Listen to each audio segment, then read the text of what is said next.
Speak. Hello, everyone. How are you today?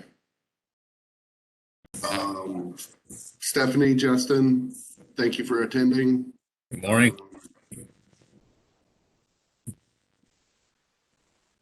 Today, we're going to talk about the compliance training of the compliance requirements for the 21 fiscal year 21-22,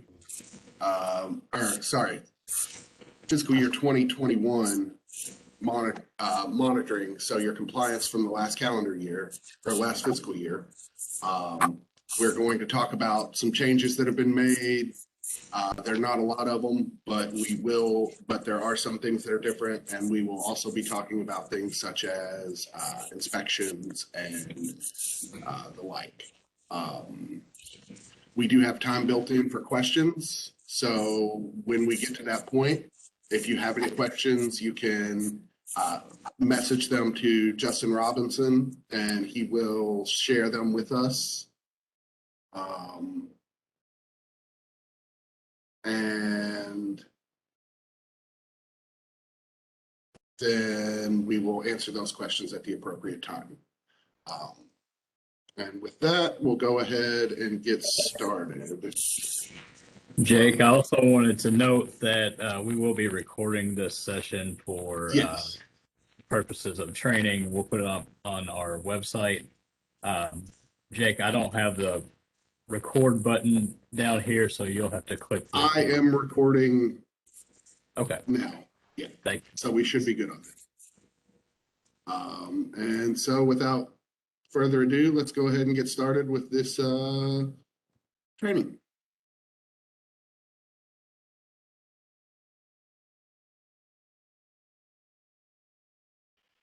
So today we're doing monitoring and compliance training for rental projects. Your computer will be muted. Please keep your video off. That makes it easier on everybody who's trying to stream this and trying to participate. If you turn your video off so that you're not sending information, then that just makes it easier for everybody. And as I said, if you have any questions, please use the chat feature. Send a message in the chat bar to Justin Robinson. You may either write your question in the message or simply indicate that you have a question. And then when we get to the questions section of the training, if you haven't written your question, we'll unmute you and you can ask your question. So this is our agenda for the day: the ongoing compliance requirements, the rent limits and utility allowances, annual compliance reporting, physical inspections, and then wrap up and question and any questions. Before we get started, I just want to say thank you, Stephanie, for putting together this wonderful PowerPoint and making sure that we all look like we've got this under control. I appreciate it. With ongoing compliance. How long is a project required to be compliant? So we talk about the period of affordability, or the POA, which is a project's compliance period, is the period which a property must remain affordable. To find your project's POA, you need to review the regulatory agreement. Typically, the regulatory agreement is 15 or 20 years. However, some projects may have a longer POA. You may have a shorter POA. If you have questions about how long your POA is, the best thing you can do is to reach out to me and we can work on finding the answer. If you have any problems with it or any questions about your POA, reach out to me. We can answer your questions and figure out what's going on. And how do you find your POA's end date? So a property's POA starts when it's closed in IDIS, which is the HUD reporting system. And all properties should have received a formal communication from the department notifying them of this date and the length of the property's POA. So at some point in the past, you should have gotten a formal communication telling you when your POA started and when it should end. If you don't have that, or if you have questions about that, contact me. Here's my contact information. Most of you already have it. If you don't already have it, we can get it to you. Each project has its own commitments which were made when the project was initially funded. During the POA, DCA staff ensures that each project is fulfilling these commitments. What type of commitments are they? The number of home units assisted, the unit mix, high units, low units, compliance with tenant rent and income limits, compliance with property standards, et cetera. Those are the things that we're monitoring and looking for. How do you find out your property's commitments? Properties recorded regulatory agreement will have these specific commitments. All properties should have received a formal communication from the department notifying them of these specific commitments. If for some reason you do not have these specific commitments and you have any questions about them, let me know. Contact me and we'll be glad to figure out what's going on. You can email me at joseph.greenwell@louisvileky.gov or call me at 502-574-3977. And this is a big reminder. Please review your property's commitments before completing your project's annual compliance. I see this is one of the things that I see a lot of in this compliance work is that people are giving me incorrect unit mixes or their incorrect funding sources. And these are often little things that could be cleared up with either reaching out to me or by looking back at the regulatory agreements of your properties. If you have any questions about this, email me first. We can do some quick research. We can figure out the exact number of high and low units that you have, whether or not they're fixed or floating, what you can do if they're vacant. We can talk about all of these things. It just makes the compliance process easier when we all know what we're supposed to be looking for. Are there any questions?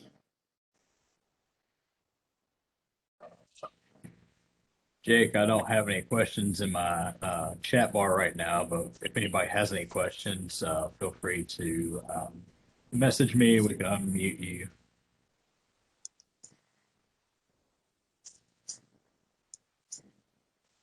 All right, with that, I will thank you for that, Justin, and we will move on since it doesn't seem like there is anything else at this exact moment. Rent limits. All right, so this is how much money we can charge per unit according to this. The rent limits are the maximum rent that can be charged to an income eligible tenant residing in an assisted unit. For this training, we will be focused on home rent limits. Some of you have CDBG commitments as well.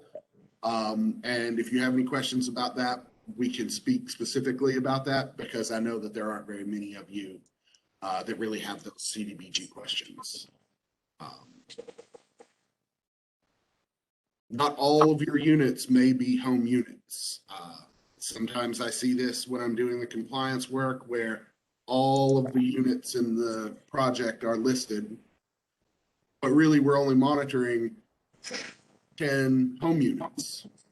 And those are the only units that we at DCA are concerned with, are the home or the funded units. And some units may have multiple funding sources, resulting in layering of rent requirements. You may have LIHTC, you may have project-based Section 8, and when you combine those with your home funding, those change the rent limits for the units. Rent increase for home. If your property is planning to increase the rent for home units, you must have approval from the Division of Compliance and Administration. You must submit the rent increase approval form 60 days before effective date, and the tenants must be given a full 30-day notice of the rent increase. These are things that are required by HUD, and so we have to follow these rules every time. We have to have 60 days. Here at DCA, you have to give us 60 days to approve your rent increase before it starts. And then you must give your tenants 30 days before the rent increase begins. This is what the rent increase approval form looks like. It's pretty straightforward. You tell us what the current rent is and what you want to raise the rent to.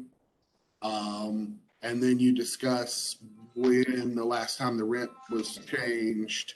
You email that to me. And we do what we can to get you approved. So the rent limits this year are. Hey Jay, can I just jump in real quick? Yes, ma'am. On the rent increase. I did just want to point out that just because you submitted a rent increase approval form, a request form, doesn't mean that it's approved. So the 60 days gives Jake the time to be in receipt of your request, review and approve, so that you will have the proper 30-day notice to give your tenants. So just because it's submitted doesn't mean that it's approved. You have to have the approval before you go ahead and do the notification of your for your tenants to approve their rent or to increase their rent. Thank you. That is a very good point, Stephanie. Thank you. We have to approve the rents before you can increase them. And a rental approval form does not mean we will approve it. We'll look into it. We may approve it, we may not approve it, but you have to give us that 60 days before you intend to raise the rent so that we can look into it. So, rent limits. We have kind of a different situation this year than we did last year because of when the rent limit changes go into effect. There are some that go into effect on June 1st of 2021. So you may not be recertifying your tenant. You may have recertified your tenants before then. So they would be using the old rent limits here, which were effective July 1st of 2020. So these went for a year. These went from July 1st, 2020 to June 1st of 2021. Anybody whose rent limits or income was verified during that period would be using this table. Anyone whose income was approved after that point, after June 1st, would be using this table for your rent limits.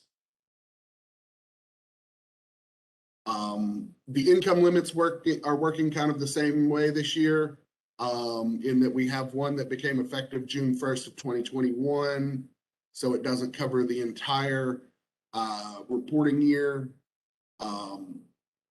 And so you have to pay attention to that. And another thing to watch out for this year is the income limits went down in 2021.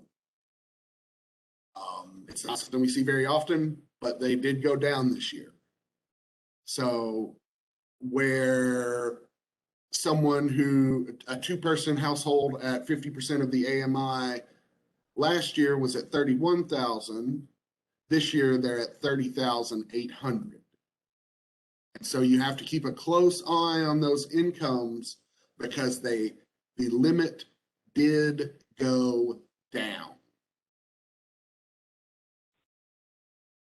Do you have any questions about rent limits or income limits?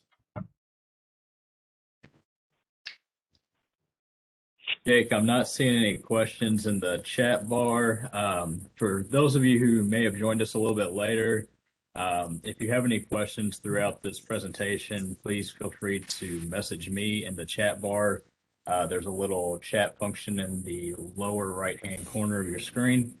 And then during these question periods, I will relay that information over to Jake and we can work on those questions. I do want to point out one thing when we have income limits that go down. Just because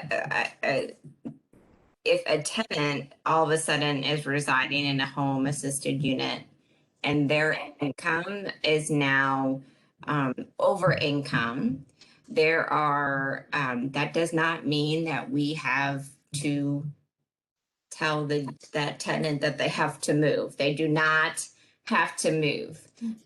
If a tenant is residing in a home assisted unit and the income limit for that unit, for that type of unit, again, goes down, the tenant does not have to move. There's a variety of different ways that we can handle having an over income tenant in a home assisted unit.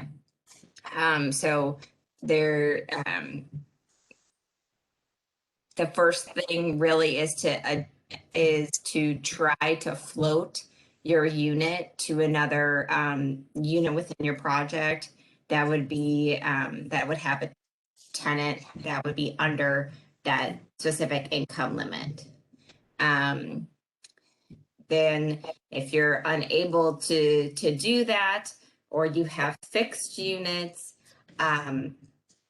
or for some, whatever the reason is that you're unable to do that, then it depends, you can change the type of unit it is depending upon your commitment. So if you have a certain amount of high home units and a certain amount of low home units, you can look at, can I put this person in a high home unit? And then can I put this other person in a low home unit?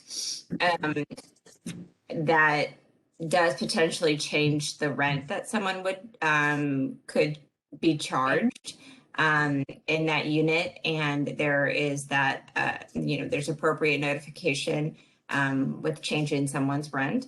And if all of those things cannot happen, then it's considered a temporary noncompliance. It does not mean that your project is considered really in bad standing with Metro. There are certain steps that you will have to do in terms of increasing that tenant's rent that is outlined within the home rule. And what that rent increase does, if again, this is like we're way down the road, but essentially what that rent increase does is try to encourage tenants that are over income. So they're now essentially going to be paying, it requires them to pay more of their income for their rent. It's trying to encourage them to essentially identify that they probably could find something at that rent level at another apartment community, and maybe encourage them to move, and then we can, get that unit back into compliance. So again, I think that, I think what Jake is trying to say here is that with a lot of things, if these situations come up and you don't know how to kind of mitigate it, feel free to reach out to him and he can help try to walk you through that process. But I just wanted to clarify and make sure that everyone was aware that just because we have income limits that went down, that does not mean that tenants that are residing in a current home unit, currently in a home unit, are going to have to be removed from the property. Where that comes into play is having new tenants move into your home assisted units. And we want to make sure that you're aware that if you're having new tenants move in, that those tenants are, you understand that you have to qualify them at a lower income. Indeed. Thank you, Stephanie. What you mentioned about the most important thing is if you have questions, to contact me and anybody in the DCA team to get these questions answered is very important. And as you say, these rent limits aren't there to force existing tenants to move out if they end up, or if they start making more money and improving their situation in life. What we want to do is encourage them to realize that they can pay fair market value in rent. And so maybe when they have that realization, they will want to live somewhere that is of a fair market rent, allowing new tenants who are in our income guidelines to receive the benefits of living in a home assisted unit. And with that, we'll move on to utility allowances.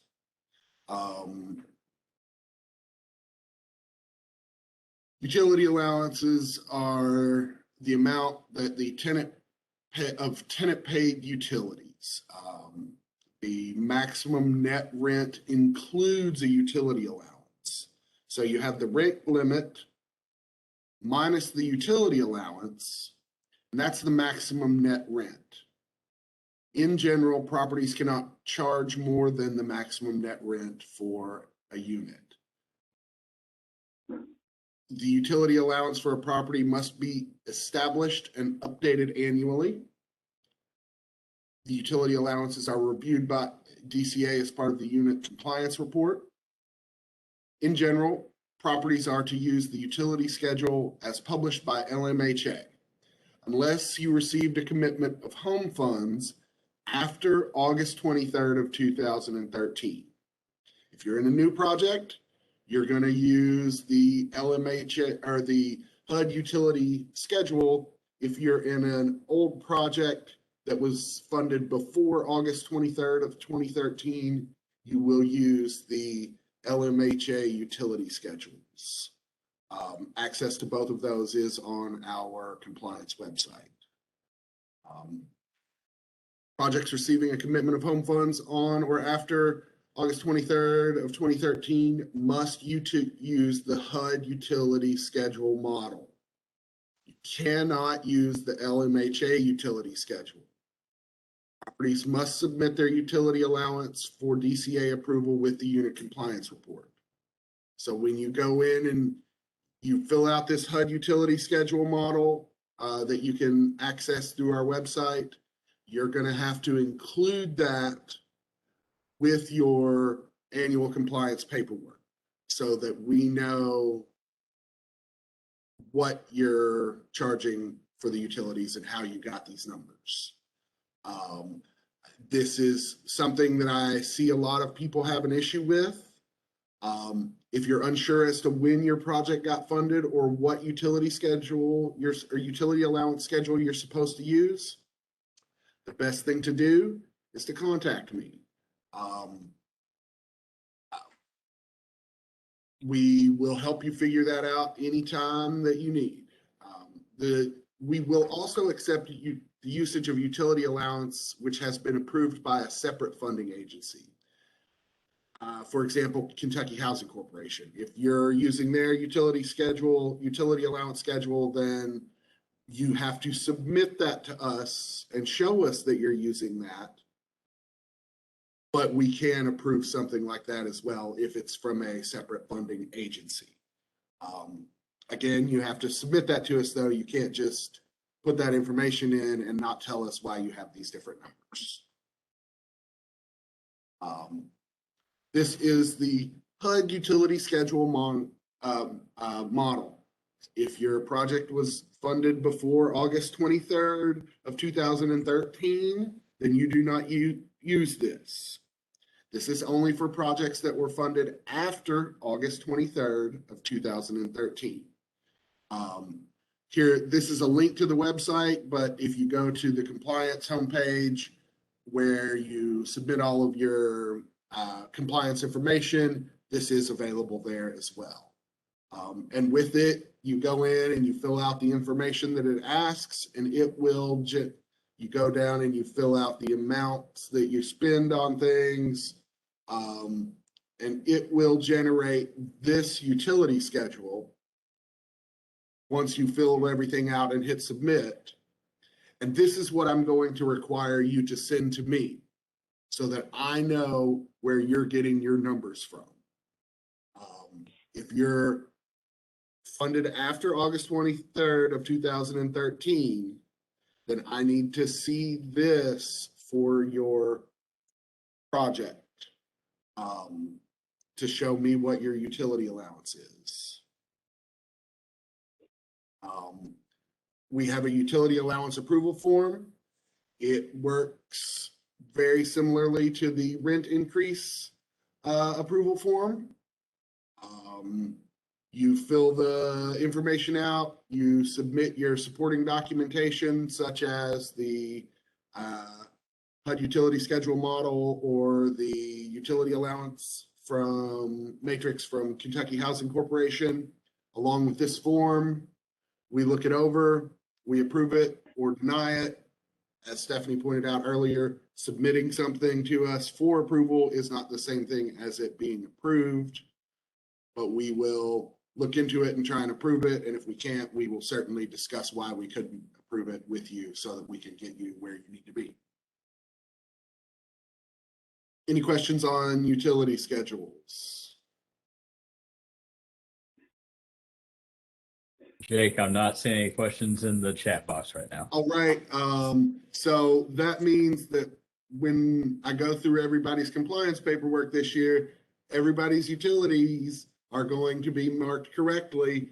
If the tenant pays the utilities, I need you to use one of the utility schedules that we have discussed, whether it's for a project before August 23rd of 2013 and you're using the LMHA utility schedule, or it's after August 23rd of 2013 and you're using the HUD utility schedule model.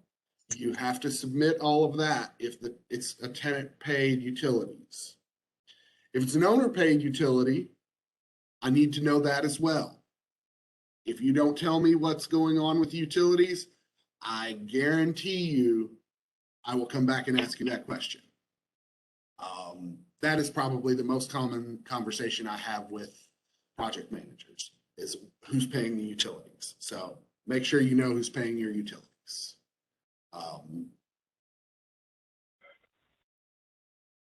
Deadlines and required documents. So the deadlines for required documents are due annually by July 31st. Metro provides forms for you to complete. That is the unit compliance report, often referred to as the UCR, the compliance certification, the owner manager information, affirmative fair housing marketing plan, if applicable, rent increase approval form, if applicable, the utility increase form, if applicable. The property will supply these forms: the HUD utility schedule model, if applicable, to projects who were funded after August 23rd of 2013. The property's 2020 audited financials. I saw a lot of those left out last year. If you include those early, then we don't have to chase those around. The property's 2021 operating budget, per the property's fiscal year, proof of insurance, proof that Louisville Metro Government is listed on your insurance. I need to be able to see that. The lease template and the current rent roll for all units. And I don't just mean all of the home funded units. We need the rent roll for all of your units. That helps us understand what sort of changes might be going on in the property, helps us to understand why there may be vacancies so that we can help that be dealt with. It just helps us get a better picture of the entire project, because the goal is to keep this project sustainable, and keep families in decent housing. Any questions? Yes, I have a question. Okay. About the, you'll send the, to get the old annual compliance forms are dated. So you can't go back even though you have all your tenant information listed on them. They have a date on them. So the new forms, your date, you have, I guess I need the address to get the new forms. And also about the financials, like because of the pandemic, our audits are being done late. So, I don't even have last year's yet. Well, So, and I probably won't have them until August or later. and so what we'll do, if you need access to our forms and you don't know where they are, you can email me and I can get you all of those forms that you need. Okay. If you find yourself in a situation where the audited financials are not yet finished, a lot of times what I find works well is for you to simply write a note explaining why it is that these audited financials are not there. And then if, as you say, they'll be finished August 12th of 2021. Well, when we get to August 15th of 2021, I will reach out and say, hey, do you have those? Or Okay. on the 12th, you'll give it to me as a birthday present, and I will have your audited financials for my birthday. Okay. As long as we're in communication, we can keep things moving. That's Okay. why it's so important to reach out and ask questions. If I know we're working on a situation, then it's not going to become a situation. It's just something that we're working on. When I don't have any insight as to what's going on, and then in October, you send me a partially filled out unit compliance report and nothing else, then we're having an issue because we haven't had any communication. But if we're having constant communication, then we're working towards the goal that we need. And so we'll get there when we get there. Okay. Yeah.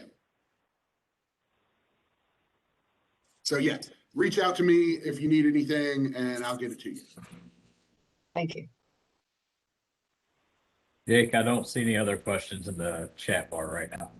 Okay, thank you, Justin. I was just gonna chime in about the financials too.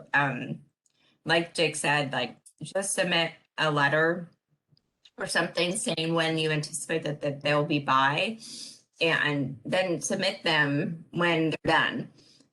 We've gotten, I think that's the biggest continual issue that we see is that we've been notified that they're not done yet, and then there's no follow through, and then there's it just then becomes an issue that Jake has to unfortunately deal with. So so if you just stay up to date and remember, set your own reminder and send them on to us when they're done, send them on to Jake, then that makes it quite a lot easier on his end and the staff's end. Jake, I actually do have a question that just popped in as well. Excellent. It says on our website that we need to email you to get the compliance reports for each property for 2021. Will these be able to be sent out today? I will, if you email me, as soon as we finish this presentation, I will start sending out UCRs to anybody who emails me for them. we're having some issues with IT as to whether or not we can actually put an Excel form on this website now. So we're still working through that. If IT decides we can post it up there for you to download, it will be there. If not, you will just have to email me saying, hey, I need a copy of the UCR, and I'll send it to you with no problem. Like I said, hopefully we can get it up on that website, but if not, as soon as I get your email asking for it, I will send it to you. And if you have any questions at that time, that's a great time to start asking questions. If, say, you're not sure how long your POA is or how many high and low units you have, it'd be a great time to ask that question because I can get those answers for you as well. Okay. So since the question was about the unit compliance report, let's go ahead and move on to talk about the unit compliance report. Completion tips. The easiest way to make sure that you fill out the unit compliance report properly is to read the instructions first. Do what? I'm sorry, you're cutting It's out. I didn't read hear the you. instructions first. That is the best way to ensure that you will fill out the UCR correctly. A lot of us have been doing this for a little while, so we think we have the unit compliance report all under wraps and we know what's going to happen, but there are minor changes every year. And so read the instructions first and and then if you have any other issues, we can work on those together. I'm always happy to help get this paperwork completed properly. I'd rather us work together to get it done right the first time than spend months and months trying to chase down problems.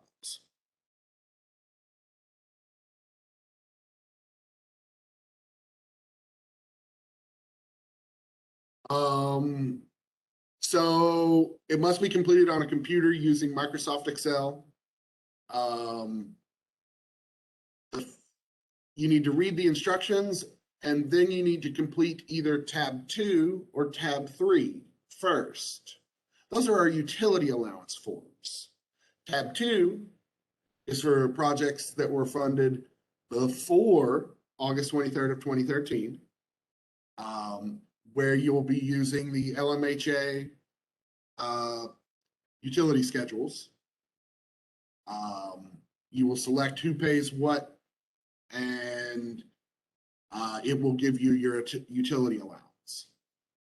For projects that were funded after August 23rd of 2013, or utilizing another utility allowance, you will use tab 3. And that allows you to fill in the information directly from your HUD utility schedule monitor or model or from your other utility allowance sources, and thusly generate your utility allowance that way. If you have any questions on determining your property's utility allowance, please contact me. I'm glad to work through these. The HUD utility schedule model often seems confusing. If you're unsure as to when your project was funded and which utility allowance you should use, I can help you answer those questions. If you pay the utilities for the project and aren't sure how to properly note that in the utility allowance tabs, I can help you with that as well. If you have any questions regarding the utility allowance, please contact me. This is what tab 2 looks like. In the center with these yellow bars, you will select whether they're paid by the tenant or the owner. And it will give you the correct utility allowance based on what is used in the project. This year, LMHA has added trash collection to their utility schedule. So if that's something that your tenants have to pay for, Make sure that you note that as well. That's a new addition to this year's utility allowance matrix. This is tab 3. So this is what it would look like if you were this is the one you would be filling out if you were funded after August 23rd of 2013. This is where you would submit your information for your utility schedule model, for the HUD utility schedule model. And we have also listed the projects that would use this. So if you're unsure whether or not you should be filling out tab 2 or tab 3, if your name is not on tab 3, you should probably be filling out tab 2. If you have any questions about which tab you should be filling out, you can always contact me and I will help you figure that out. I would like to just throw in the one caveat on this, this third tab, is that if you have a project like our project-based Section 8 projects, or some of our LIHTC projects that go through HUD or KHC to get a utility allowance approved and by them that's specific for your property, and you want to use that utility allowance for your home units as well, then use this tab and submit that approval, utility allowance approval form and the approval from KHC or HUD.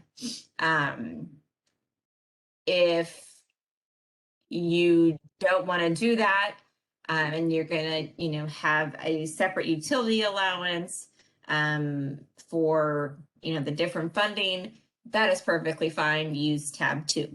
But if you had the desire to try to align those utility allowances, we're happy to do that. But the information has to be input into this so we know what you're trying to achieve. Yes, that is very correct, Stephanie. And one of the things that Stephanie said there that is incredibly important is that we need to be able to have that utility allowance approval form if you're doing that, so that we can review what your utility allowance, where your utility allowances come from, and approve that before you start doing something like using the KHC amounts or something from project-based Section 8. So if you have any questions, contact me and we'll figure it out. Income certification dates determine the applicable home rent and income limits. Cannot change the rent limits until the effective date. The reporting period is from July 1st, 2020 until June 30th of 2021. A tenant income certification should have been completed during the compliance period. So your tenants need to have been certified during the compliance period so that we can properly judge the rent limit that is applicable to your tenant.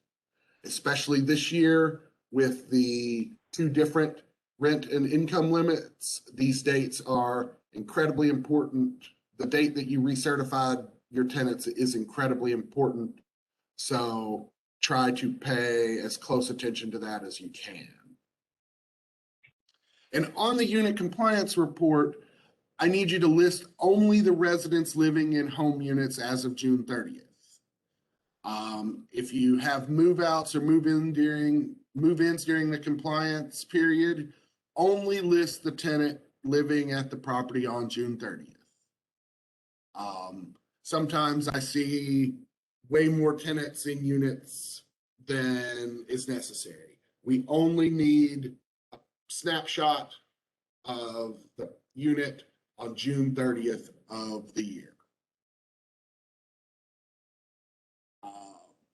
If your project has low-income housing tax credits, we often refer to that as LIHTC, or project-based Section 8, You need to fill out the applicable rent limits on the unit compliance report.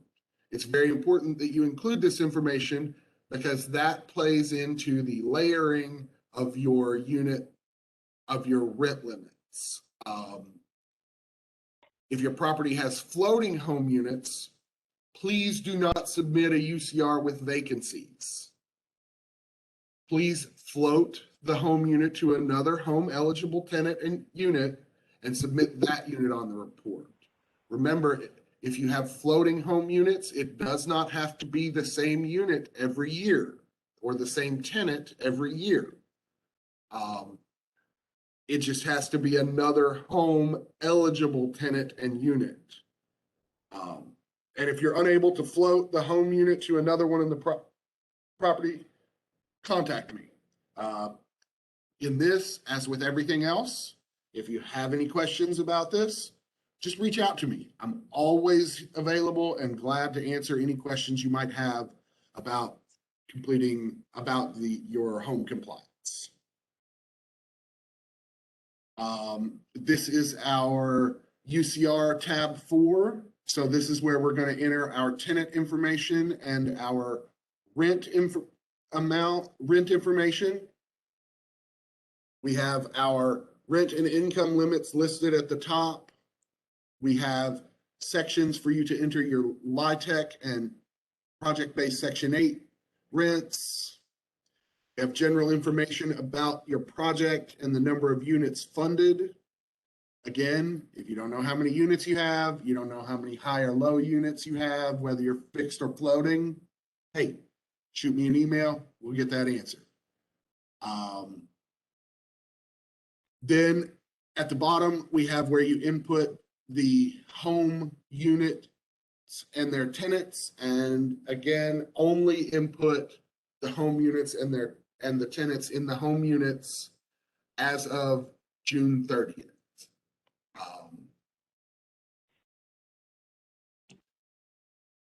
This is the compliance certification form. This just asks some questions about what's going on with the project.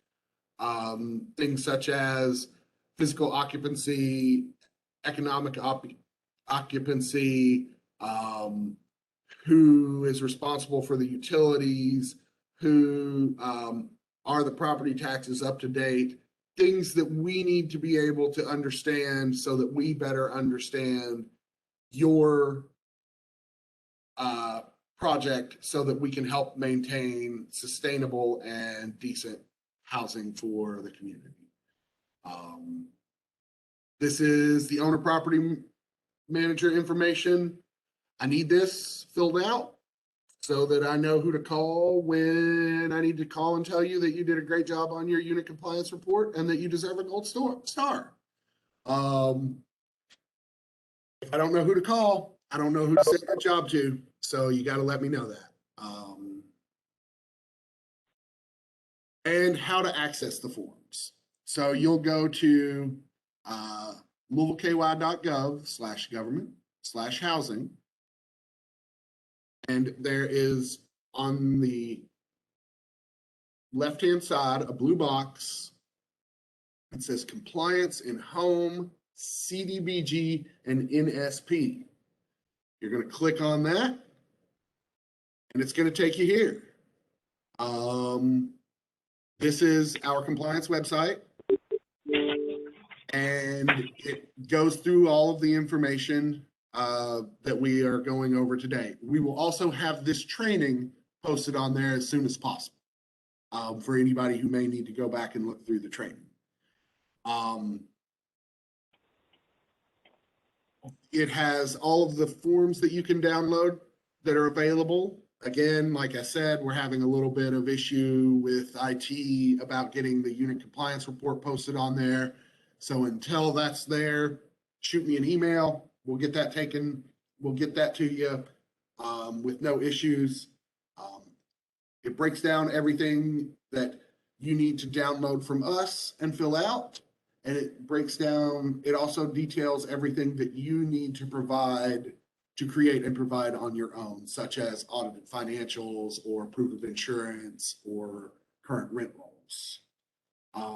And these need to be updated by uploaded by July 31st. To upload the documents, you just scroll further down that page. It's the exact same page that you download all of the paperwork from. You do not navigate to a different page. You just scroll down. There's a box that you can select, and in that box will be a listing of all of the projects we are monitoring this year. Select your project, and then upload all of the information that is asked for, such as the UCR, the rent rolls, the rent increase approval forms, property insurance, all the things that we've been talking about needing. So you upload everything, you fill out the bottom and click submit, and it gets sent to me. This is where you upload all of your files, and you just choose the file. You click choose file. It allows you to search your computer for that file you want to upload, and you just select it, and there it is. Any questions on filling out the compliance paperwork? Jake, we don't currently have any questions in the chat bar. All right. And I guess we will move on to the next section. Before we do, though, I just want to remind everybody, if you come up with questions after this, shoot me an email. Glad to help you. joseph.greenwell@louisvileky.gov. And Jake, at the end, we may want to allow people to just ask questions. I get a message in the chat bar that says there are users that their organizational policy doesn't allow them to use the chat bar. So we may want to just offer some time at the end for That's people. fine. We'll unmute everybody at the end and see what we can do there. For any questions. Home tenant protections and lease requirements. So there are some requirements that are some things that HUD and home require us to do to protect the tenants. These should be just listed in your leases. The tenants need to be protected from the agreement to be sued, the agreement regarding seizure of property, agreement excusing the owner from responsibility, a waiver of notice, a waiver of legal proceedings, a waiver of jury trial, or a waiver of right to appeal a court decision, or an agreement to pay legal costs regardless of outcome. So we need to make sure that in our leases, the tenants aren't agreeing to be sued, aren't agreeing to give up their property, aren't agreeing to excuse the owner of responsibility. They're not waiving any rights of notice or of legal proceedings. They're not waiving the right to a jury trial should that become necessary. They're not waiving the right of an appeal of a trial of a court decision should that become necessary, nor are they agreeing to pay legal costs regardless of outcome.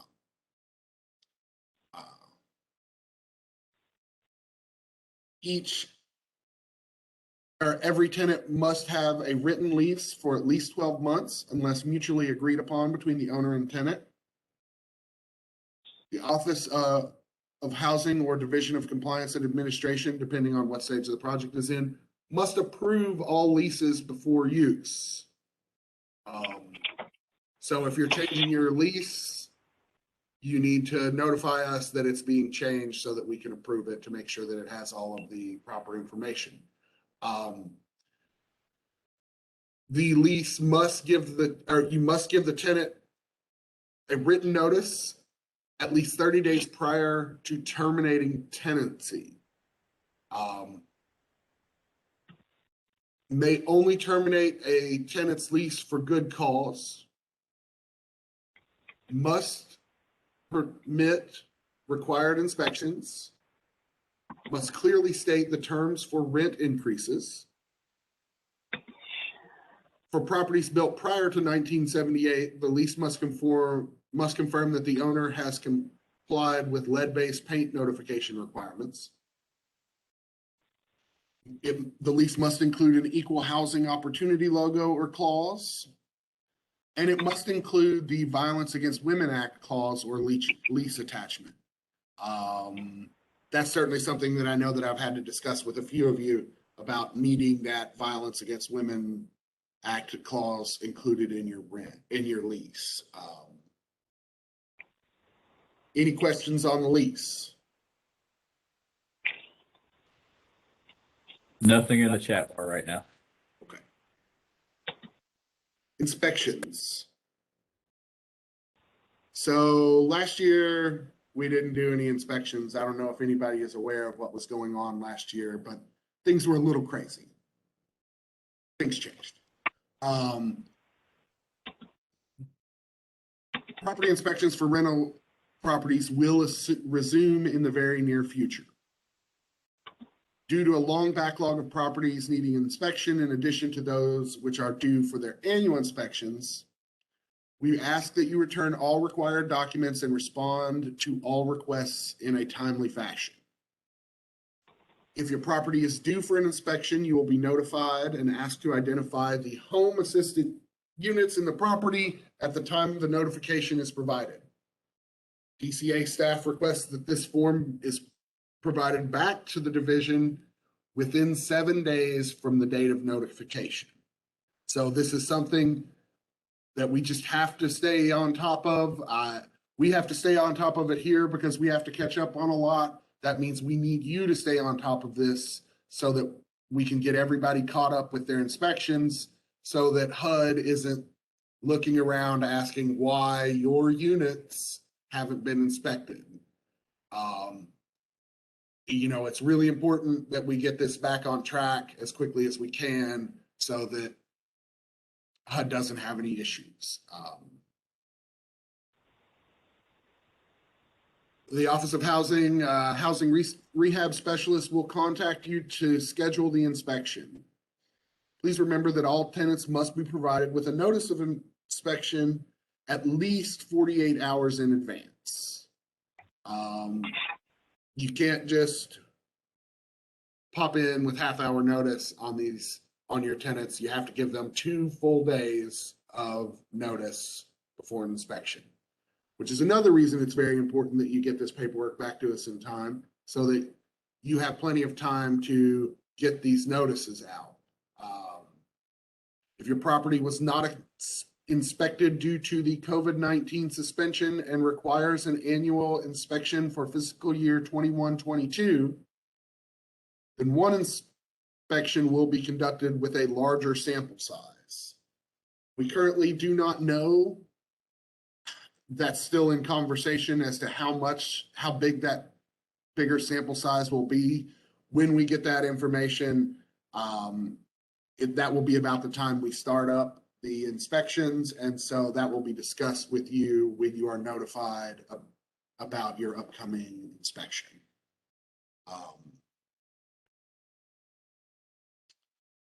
Mandated inspection requirements, less than 4 units or less than 4 home assisted units. We have to inspect 100% of the units. Statute requires no fewer than 4 units be inspected per HUD funded initiative. So if you've only got 2 units, we have to inspect those 2 units every time because we have to inspect at least 4. If you have greater than 4%, the mandated inspection requirement is 20% of the total unit count, but that may fluctuate due to the backlog. So to clear up the backlog of inspections, we may have to come in with a bit higher percentage if you have greater than 4. Properties must be inspected within the first 12 months following a project entering the period of affordability. Then it follows this schedule. Total number of units in the development of between 1 and 4 units, inspected every 3 years. 5 to 25 units, inspected every 2 years. And 26 or more units will be need to be inspected every year. If you are unsure as to the number of units you have, email me. We can figure that out, and we can figure out how often you will be inspected based on the number of your units. Any questions with that? Jake, I'm not seeing anything in the chat bar. Is there anything you want to add? Well, with that, I want to open, I'm going to try to open up the floor for. Jake, I just wanted to talk about a couple of things that kind of go along with the inspections. Mhm. So if you were on the training last year, we talked a lot about some waivers that property owners were provided or property managers were provided as a result of the pandemic. HUD, if you have not been keeping up with what those waivers are or any of the guidance that's coming out from HUD, I strongly encourage you all to visit the HUDexchange.info website. There's a whole host of great information that's out there that comes straight from HUD about all these waivers that are applicable. And they do state that the PJ, which is the city, has to accept and request those waivers, and essentially the city, the staff did request every single waiver that was provided to us to provide the flexibility. But as they mentioned about the inspections, those are going to be restarting soon because that waiver is coming up. Similarly, there was a waiver about income determinations for existing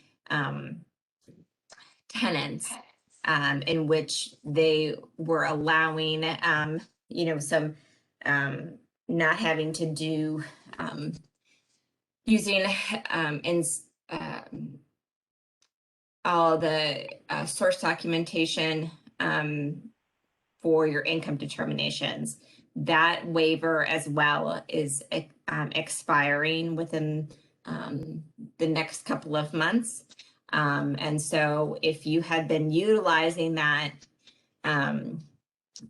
waiver, and to just make you aware of that change that will be occurring. I know many of you are required to do income determinations with source documentation every year because of other funding sources.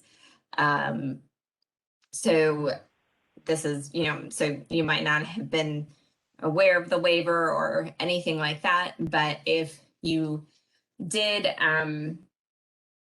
if you did kind of suspend those income determinations, those will to resume. And there is a schedule as to when you are required to use source documentation per the home rules. So if you have questions on that and when you need to do it, review source documentation. It is not every year.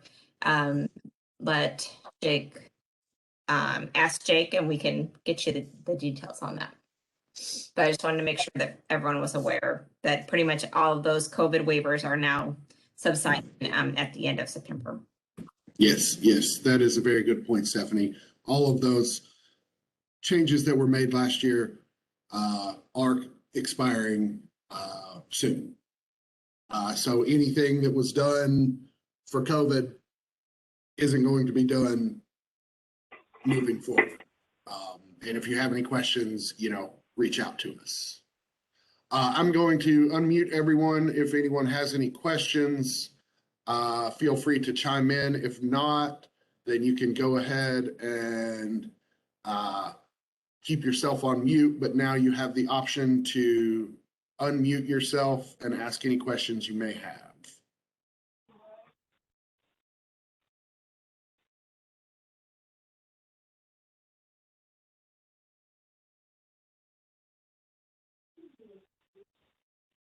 Sounds like crickets. Anybody got anything?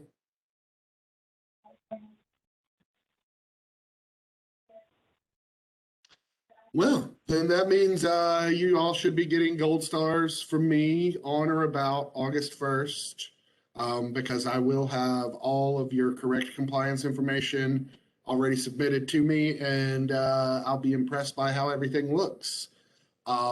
Let me know seriously when you encounter questions, when you encounter issues. This is what I'm here for. This is my job, is to help you get this compliance paperwork in order so that everything is in compliance.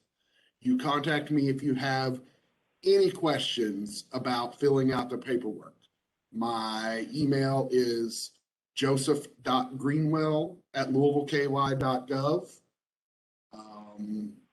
And anything that you need from me, I am glad to provide. I am going to put up our contact information on the screen. That is going to be me.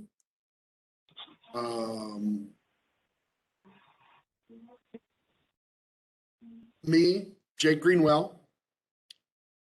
I am Grants Compliance Monitor.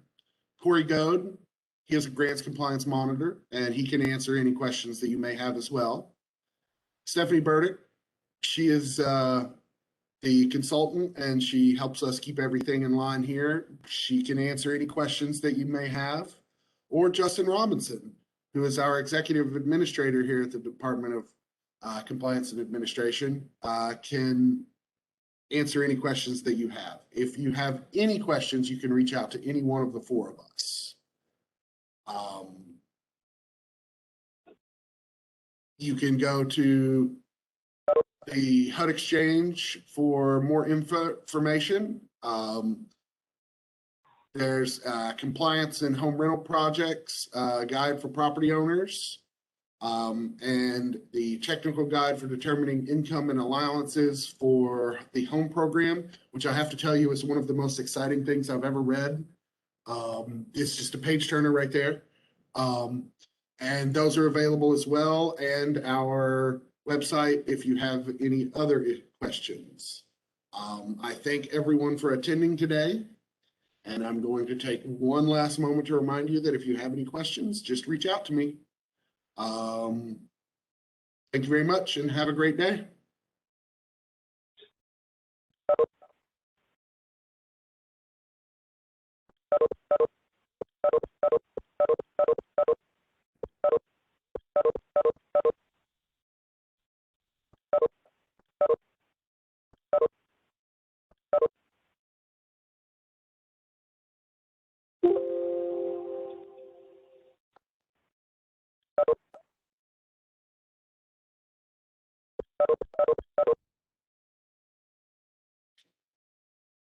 Everybody's going.